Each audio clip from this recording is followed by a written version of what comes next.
It is a unique experience that African Americans have had in the military in America.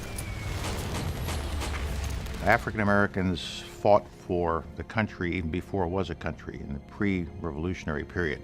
And every time in the course of our first couple of hundred years that we had a conflict and we called upon all citizens, black citizens as well, to serve, blacks stepped forward.